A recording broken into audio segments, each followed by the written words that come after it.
Hey guys, welcome back to my channel. For those who are new, my name is Linda and I'm a product designer from Toronto.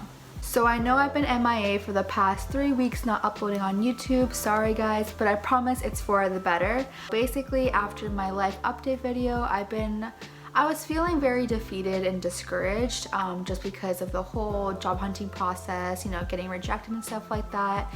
It just wasn't easy, and I just felt like I had to also reevaluate my priorities at the moment to really help kind of speed up the process of finding another job. So because my top priority was to find a job, I knew that my portfolio wasn't top notch and there were a lot of things that I wanted to change even before this realization. So I thought, perfect, it's like the right time to do it. Since I have all this time, might as well use it and put it towards creating and updating a new portfolio. So in the last 2.5 weeks, I've been designing and building that portfolio out, and it is now live. So I'll leave that link in the description box down below.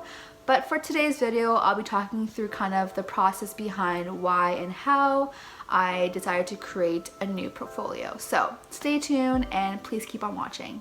So there are 4 things that I want to cover in today's video, and the very first thing is my thought process before updating my portfolio and kind of the effect of COVID-19.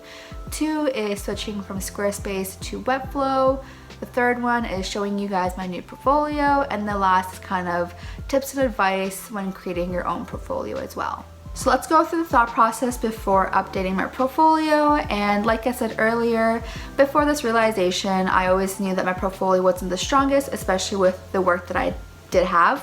And there are some other factors involved. So COVID-19 hit us really hard this year, where people are now unemployed and laid off, where they're also trying to find their next job. So that just also adds to the competition and difficulty in finding a job, especially for a junior designer.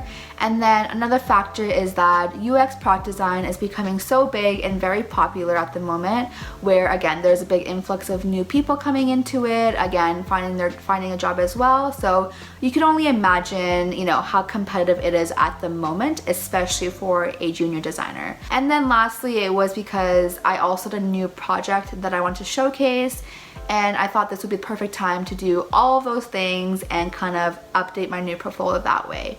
So before, of course, I show you guys my new portfolio, I kind of want to show you guys my old one and tell you guys and go through kind of the changes that I wanted to make and what I wanted to improve on as well. So this is my old portfolio that I had on Squarespace. So as you can see, it's very simple, very minimal. It has kind of who I am, what I do, my links, a little illustration of myself and my dog, and then of course just kind of showing my work at the very bottom. So this is just all very standard. I don't think it looks bad, but I just felt like there was no personality in it other than my illustration. And I also got some feedback how I might need to take this illustration out because, again, I'm applying for product design positions. I shouldn't be showing other skills essentially. So I was also considering that I just wanted this homepage to kind of feel more of, who I am, and also make it a lot more appealing to the user who's, looking through it. Especially with my case studies as well. I'll kind of quickly go through that. Again, it's very standard. It's not ugly or anything. I think I have all the information, but I also felt like the layout of my content wasn't really great, and it kind of got confusing for the user. Again, getting feedback from other people about my portfolio, they said that I need to still work on my storytelling and making sure I really emphasize the why in everything I did and the outcome of the project itself. So I wanted to improve that as well. And about me page, again, pretty standard picture, paragraph about myself, and something a bit more personal at the very bottom. So I don't hate this either, but I just felt like I could make this a bit better in terms of, instead of giving just a paragraph, maybe make this a bit more engaging and interactive for the user to go through. So yeah, that's kind of a high level overview of what I wanted to change and the reasons why. And of course, before I go into showing you guys my new portfolio, I want to just kind of go through the transition between going from Squarespace to Webflow. So why did I switch from Squarespace to Webflow? And basically, I've always wanted to switch to a new platform just because I felt like I couldn't do everything that I wanted to on Squarespace.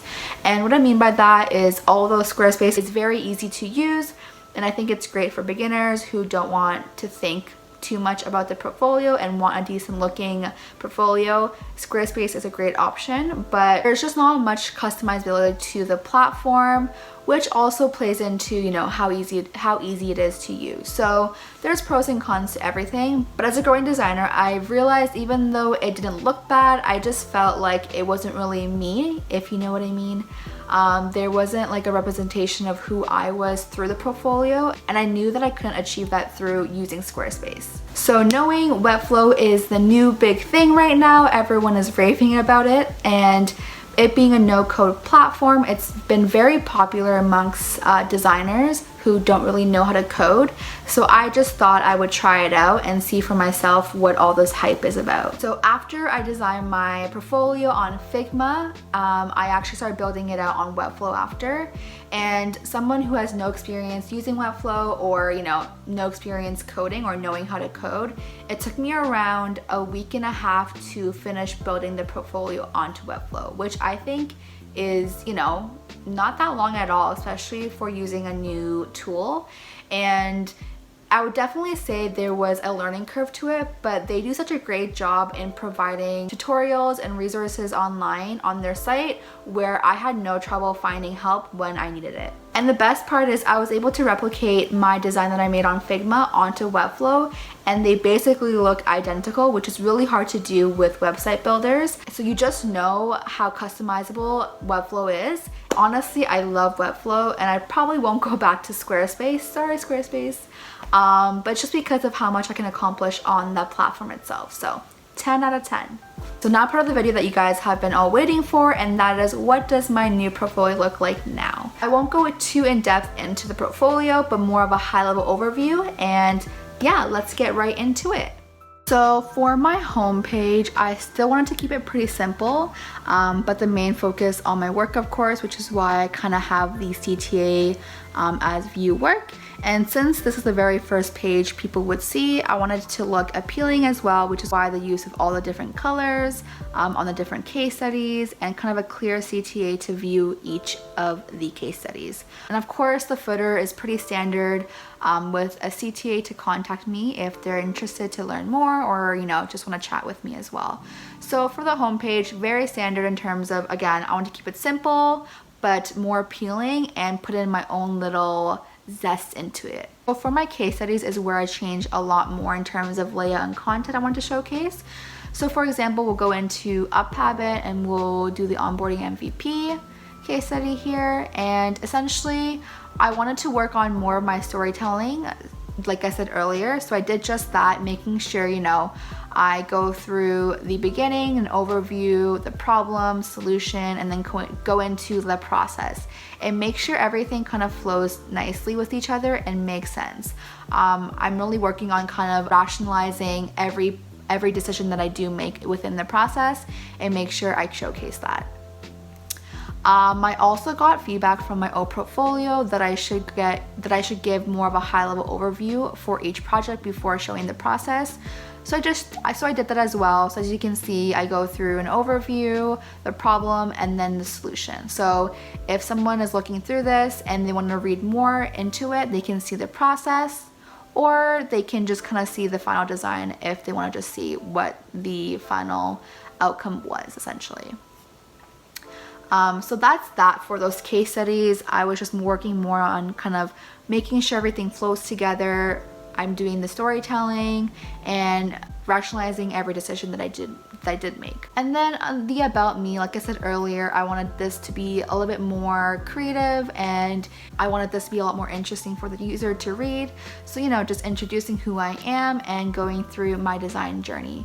So I just showed it this way where, you know, where I was in the beginning, where I ended up, and then go through kind of what I've accomplished since then. So just showing where I worked, having a YouTube channel, and then, you know, having my own community on Facebook. So again, at the very end, it's just a clear CTA of contacting me.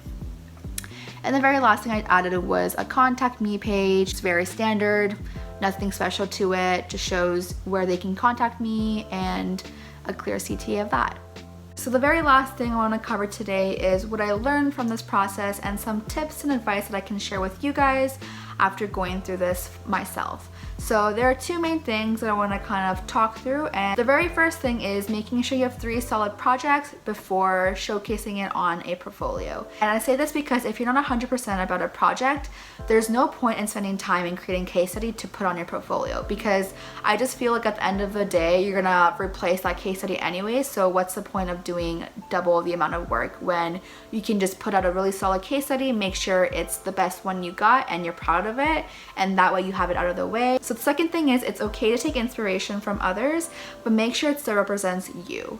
And I think it's great to be creative with your portfolio, but just don't overdo it in the sense that it might be distracting for the person who's going through it. So for example, having all the animations, it looks cool, it's interactive, but sometimes it can take a long time to load, which then, you know, adds on to their time of going through your portfolio, and there's just a lot more distractions to that. If you're gonna add animations, just be thoughtful where you add it and when you're adding it to your portfolio. But yeah, overall, I'm really happy I was able to do this update for my portfolio. I think I really needed it, especially kind of with everything going on. Hopefully this will help me find my next job and really help me stand out from others who are applying as well. But yeah, if you guys enjoyed today's video, please give it a thumbs up, subscribe, and of course hit that notification bell, and I will see you guys in my next video. Bye guys!